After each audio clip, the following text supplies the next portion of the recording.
Hello and welcome everybody to On and Off the Track, Team USA Talent Scout for the Esports Olympics, powered by Moza. Today we'll be interviewing the winner of Race 2, the Indy 250, Ricky Paz. I'm Mike Noss, joined alongside by Ish, and today we're going to be interviewing the man himself, as I just mentioned. Ricky, how are you doing? I'm doing great, Mike. Thanks for asking. It's a very exciting day, very warm day in the great state of Indiana. But it's the month of May, Mike, and we'll talk about Indianapolis quite a bit, but the month of May is a different beast around here in this lovely state of Indiana, and yeah, Indy 500 season is always a great season. Absolutely. And with that here, with Indy, of course, being the subject of tonight, why don't we take a little look back to a clip that was from the Team USA Talent Scout event Race 2, powered by Moza. Why don't we just take a quick little look at that? But Ricky Paz, he's the one to take the checkered flag first in the victory for the Indy 250. Now that is a moment, Ricky. Tell us your emotions and what exactly was going through your head when you crossed that line. I think honestly, at first I was a little scared. Then I was a little confused, but then I was really excited. That whole day, quite honestly, was quite a whirlwind. We started on pole, and we were just, we wanted to keep our car clean, keep our nose clean, and it all really worked out. That pit cycle, that caution that happened early, and then we had two really great pit stops, and we were able to start building a gap. And I think, you probably saw it in the clip. I do tap the wall on the inside a little bit. I think I was just so excited. I was like, I don't know what to do. There were tears on my face.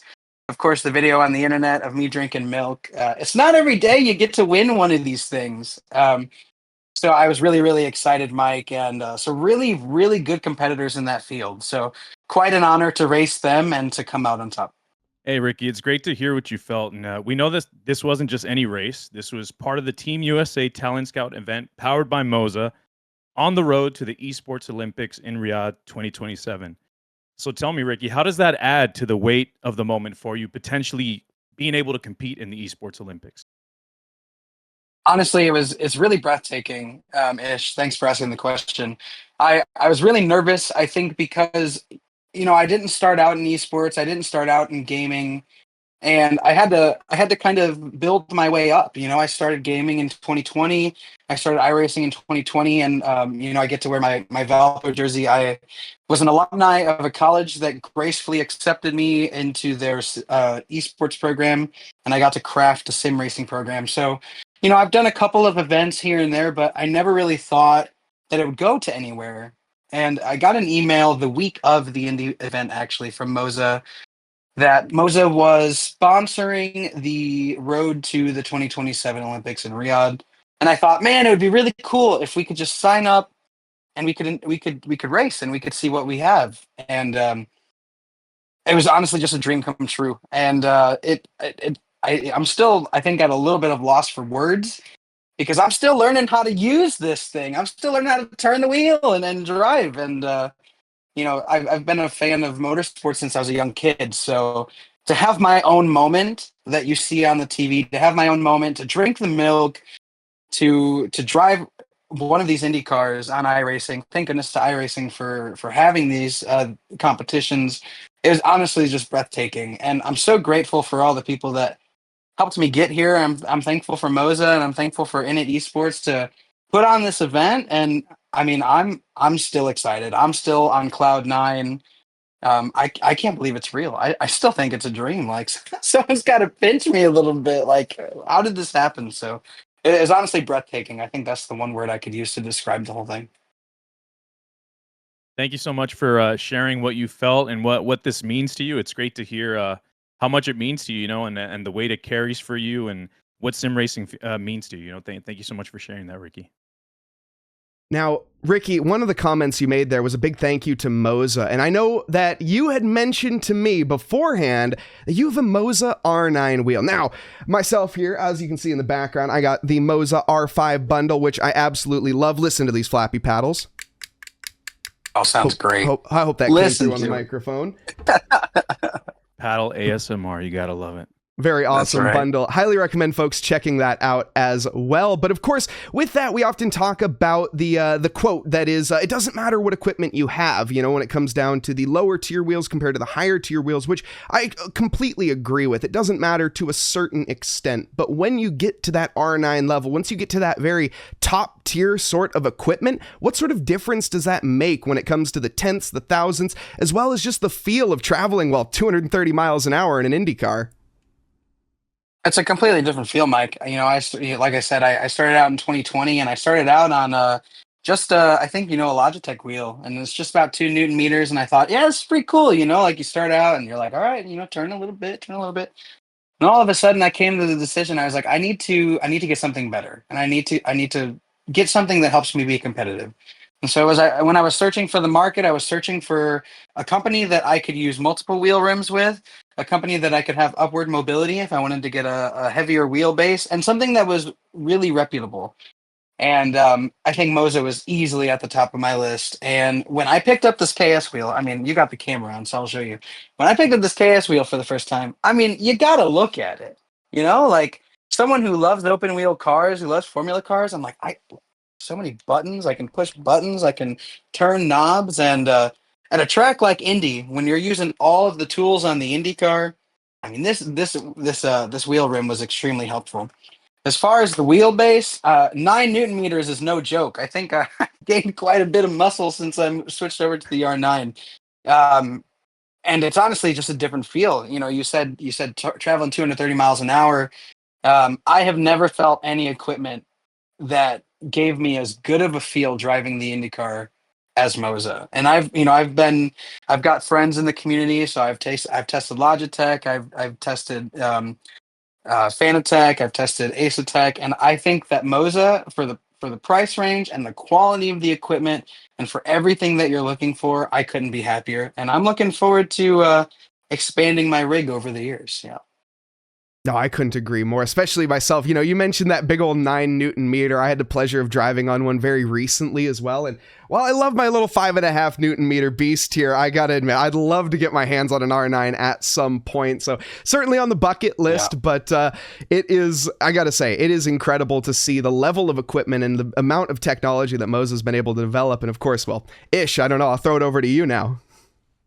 So we've talked a bit about sim racing. Why don't we change the subject just for a little bit, and let's talk about you, Ricky. Tell us a little bit more about yourself. Who exactly is Ricky?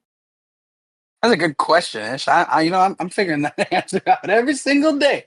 So, I grew up. You could probably see the race cars in the background. I grew up a motorsports fan, and I really wanted to become a race car driver from a young age, but it just wasn't in the cards. All of us know just how expensive racing is, and so I was destined. I was born to be a race car driver, but destined to sit in the grandstands. So, when 2020 came around, COVID shut down the entire world, and I was working a good job at the time, and I thought, I could really try to start to get into gaming.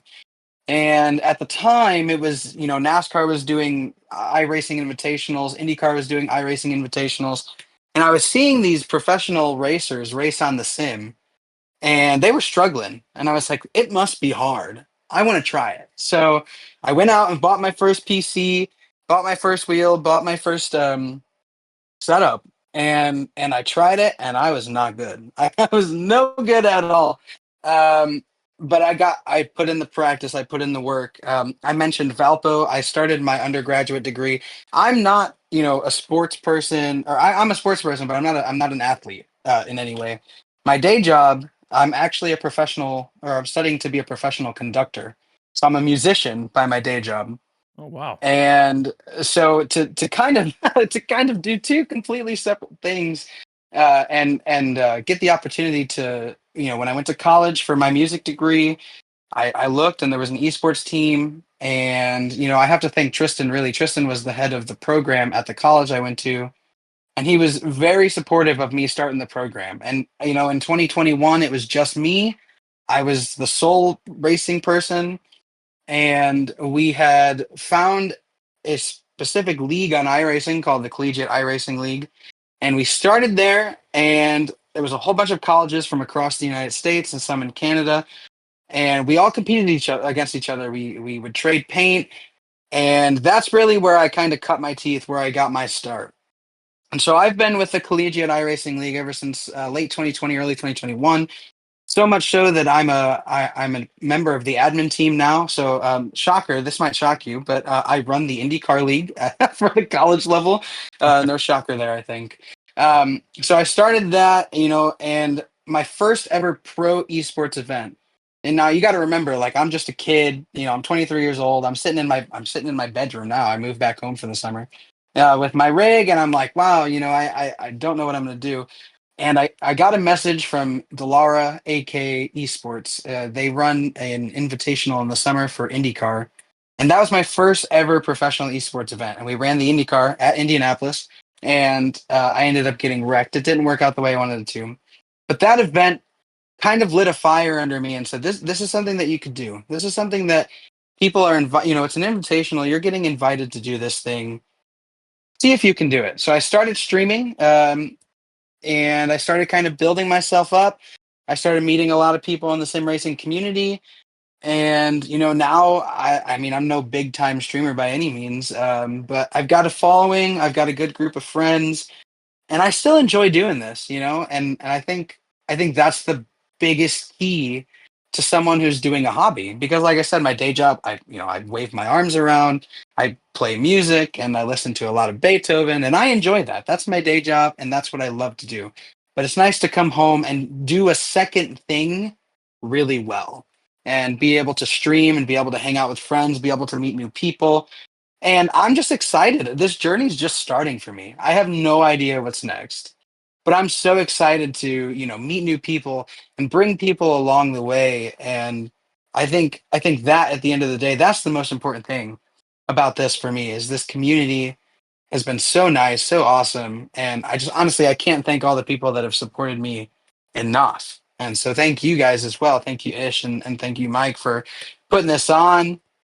And yeah, I think thanks to the Zapiki Zone community, I'd be remiss if I didn't shout them out a little bit. But that's a little bit about me. I really enjoy racing. I really enjoy music, and that's basically pretty much it. So that's pretty much it. Thanks for asking, Ish. Of course. Thank you for letting us know a Yeah, little bit more about yourself. It's cool to know, the music side. I'm sure the discipline that music and being a conductor requires translates over to your driving somehow, some way. It has to, the mentality, and that's really cool to hear. And thank you for letting us know more about yourself.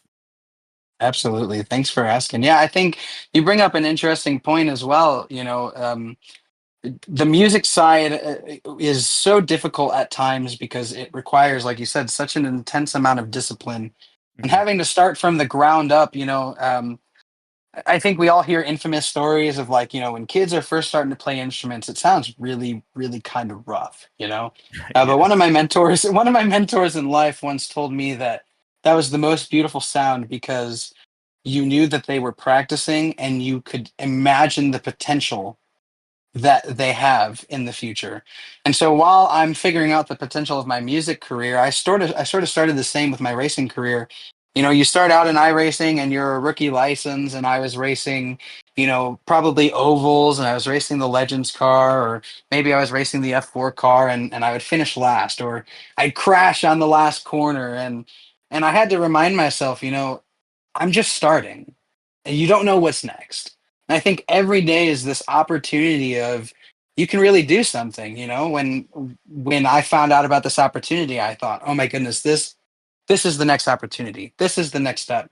And so we took it in stride, and honestly, I'm still in awe that happened, that we won. It doesn't feel real. So yeah, that attitude and that mindset definitely helped change the way that I view even this sim racing, with how competitive it is. Everyone has bad days. Everyone has bad performances. Everyone makes mistakes, but it's how you pick yourself back out. How are you making your mind so that you can set yourself up for success the next time? If I make a mistake, if I crash, if I have a bad pit stop, what can I learn from that to go into the next race? And I think that mindset is what has really, set me up to learn. I'm still learning. I mean, I don't know everything. I don't know anything almost. Like, I know like this much about racing. So the opportunity to learn and the opportunity to grow is probably my favorite thing. Awesome. Thank you so much for sharing that, man. That's great to hear. Yeah, it's a very I mean, obviously you're 23 years old, so very adult thing to say. I mean, you are an adult either way. Yes. But you know what it comes down to, just a kind of side tangent as well, as I've been getting into or back into golf lately, and you know, every now and then, especially when you're on the golf course and you have a bad hole, and you just go to think to yourself, like, man, I just want to quit this game. What am I trying to do? Why am I out here? But it's just about taking it on the chin and moving on, and that's a mentality that you can move into life with. And I think, Ricky, you have a very positive mindset moving forward, and a very, very growth oriented mindset as well. So I love to see that. Thank you, Mike. Yeah, I think, sometimes in the sim racing community, we get so worried about the I rating and so worried about the safety rating. And trust me, I do too. When we start out in iRacing and we're rookie level, we're so close to promoting to that next license. All of a sudden, you get in a crash with someone. We get so worried about the numbers, but it's about the people you meet along the way, Mike. I mean, come on, all of those opportunities, all these things. I've been so blessed in some ways that this opportunity I've been able to take this opportunity in stride. So not about the numbers, it's about the opportunities and what you learn along the way. Now, let's bring it back here a little bit to the more, I guess, Team USA talk one more time. So, obviously, we have the next race coming up. That is going to be the Watkins Glen when the GT3 cars on June 21st. And when it comes to the Team USA Talent Scout event, it's not just about winning one race. It's more about how you handle yourself over multiple races in different cars, spec, challenges, hardships, and getting through the difficult parts of racing. All of that is taken into account when it comes into the roster of the Team USA Talent Scout. The next race being Watkins Glen in the GT3s on June 21st. How do you feel about the challenge ahead? I think it'll be a new challenge, but it won't be something that I'm too unfamiliar with. Watkins Glen's a great track. It's one of the tracks that you start out with in the sim racing career. It's one of my tracks that I learned, in my first year of sim racing. And I think the more important question here is how do you set yourself up for success from off of something like this? And it's about setting those goals and setting realistic, goals for me to meet. The GT3, it's not my best car, but we've put in a lot of practice and we're preparing to go out there and to be competitive. And I think also this is a long stretch, right, Mike? I mean, we're going to look at the calendar here in a little bit, but this stretch goes on for a couple months. And so the amount of time in between races to prepare and to reset your mind and to sort of say, okay, we had a really good outing at Indy, and that's awesome. How do we take that success and continue that momentum into the next thing? And there's some really good competitors that we're going to face throughout the rest of the season. So, it's just about making goals and trying to meet them and doing that practice time. And I'm excited. I mean, no matter what happens, like, this is a really cool opportunity. So to take that in stride and to prepare, I'm ready. I'm excited. And at the end of the day, that's really what you want. You want someone who is excited to do what they're going to do. And this isn't like just another job or just another thing. Like, I get to do this thing. I get to race the GT3 around Watkins Glen for an opportunity of making myself a viable candidate for the 2027 Olympics. I've only ever been to Canada, like, and I live in the United States. Like, where are we going to go? What are we going to do? So, it's an opportunity, and it's a really great opportunity. And I'm super grateful to Indy Esports and to Moza for putting this opportunity on for sim racers like me. And yeah, we're going to prepare and we're going to set ourselves up for success. So you've given us a little bit of insight on yourself and what sim racing means to you. Now, Ricky, I want to ask you, and I'm sure there's a couple of people interested and curious about this as well. What advice can you give to any aspiring sim racer that's currently chasing after their first win or trying to set that new fastest lap record? That's a great question, Ish. I got to kind of sit with that one for a second. I don't pretend to know everything. In fact, I told you I know this much about sim racing, and I've been doing it for about 4 years now. But I think the most important thing is to sit with, whatever mistakes you made and to learn from them. I made mistakes in that Indianapolis race. the pit stops were good, but I slid through the pit box. So I have to sort of sit back and think, okay, what can I do to have a better pit entry, right? If you think, what can I do to better a pit stop? And then you think, okay, what part of the pit stop was wrong? Okay, it was the part where I applied the brakes a little too hard and then the brakes locked up. And you kind of have to work your way into the issue that you're facing and then figure out how to practice that, right? And for sim racing, I still am learning and I'm still enjoying, but it's about enjoying that process of learning.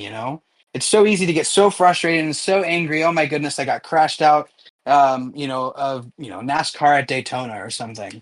And then you think, okay, well, what can I do differently next time? And you set yourself up for success for that next race. Sim racing is all about resiliency and how much you can take before you give up. And right when you think you're about to give up, right when I think about I'm about to give up, I think, man, I finished last place in this race. I'm losing like 100 I rating. Like, what am I doing?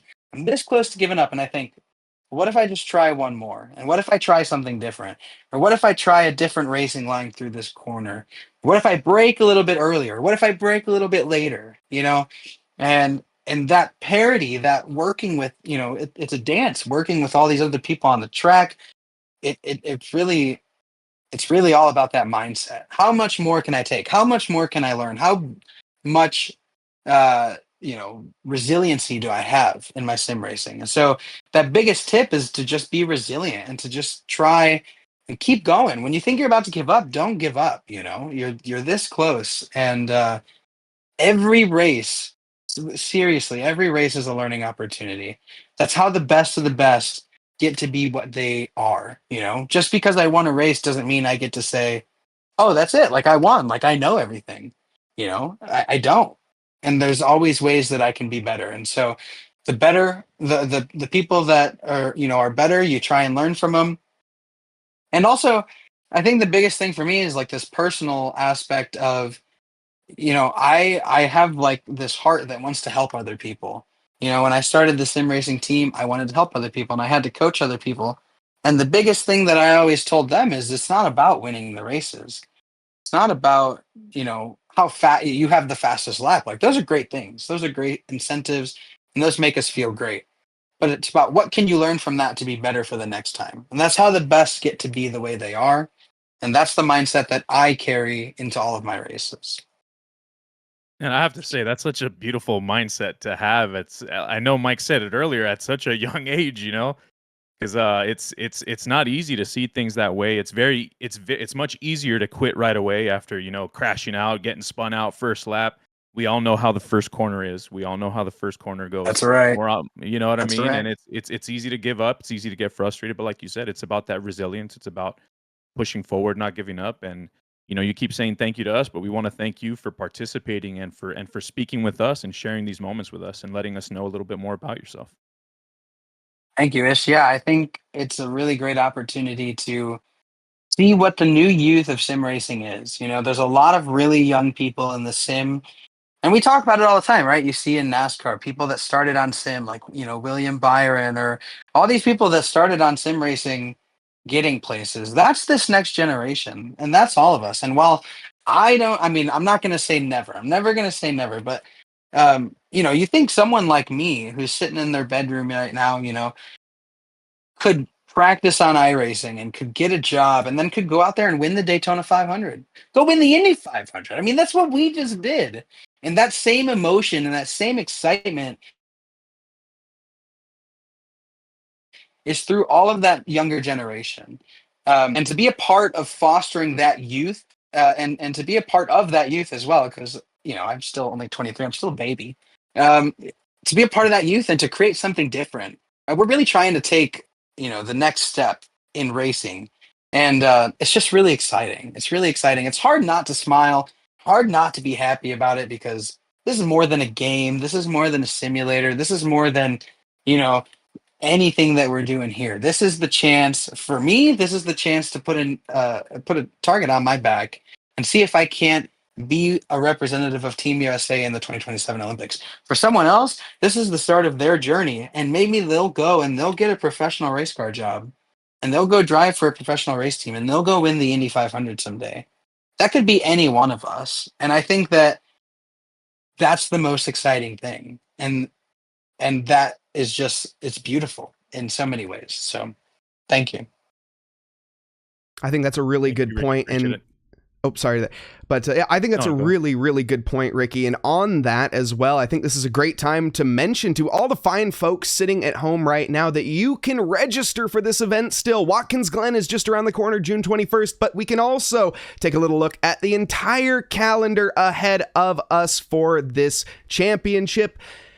We have the Sebring 90, that's all done and dusted. The Indy 250, yep, we just finished that. Ricky won it, but the Watkins 90 is up next in the GT3s, that's June 21st. We have PIR, Portland International Raceways, in the F4s on August 30th. Then we have Bristol Under the Lights in the NASCARs, September 20th. Road Atlanta 90, that's going to be in the GT3s on the 11th of October. And last but certainly not least, the Laguna 45 in December in the GR86s. And, you know, for anyone that's looking to sign up at home, you can head on over to initesports.gg/carsim. That's INIT esports.gg/carsim to find more information, CARSIM, to find more information about the signups. You can register over there and also, of course, get yourself in for every single one of these events and compete alongside Ricky, compete alongside the competitors that have already taken part,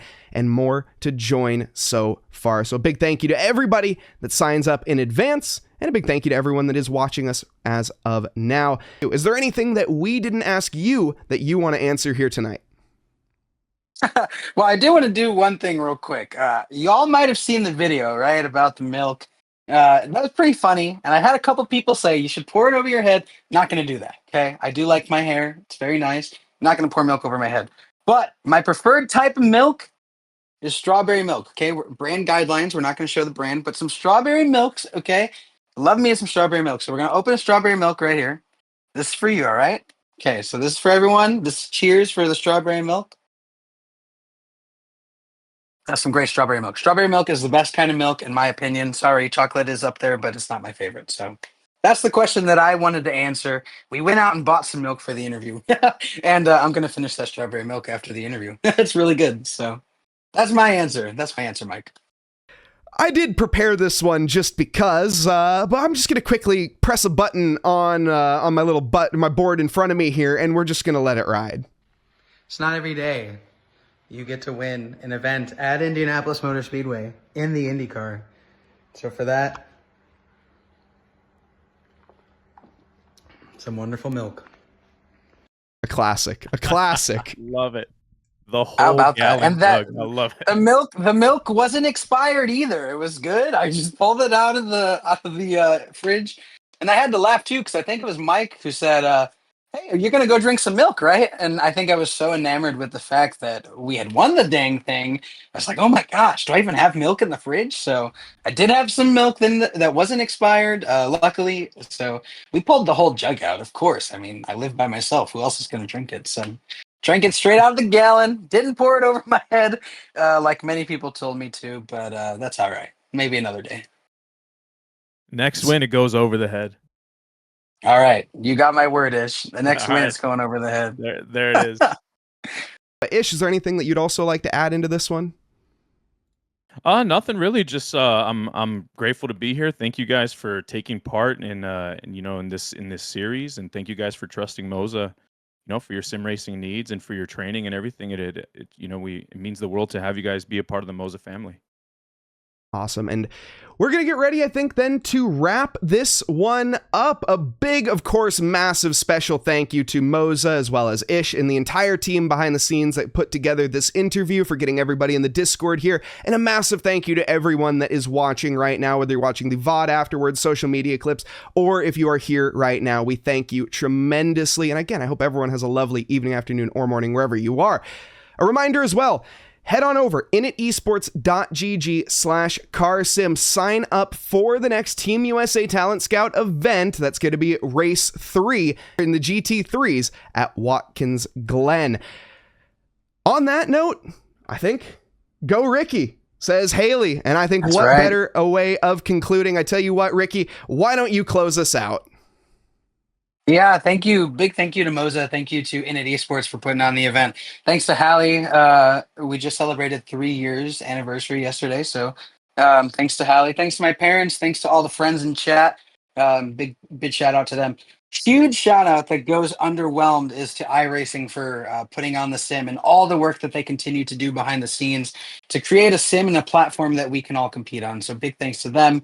And guys at home, this is your chance. I'll do the Innit Esports plug. If you want to race against some of America's best racers, go to Innit Esports website and join our challenge. I'd love to race against you, ladies and gentlemen, and gentle cars. Have a good night, have a good morning wherever you are. Drink some strawberry milk, and we'll see you next time. Thank you.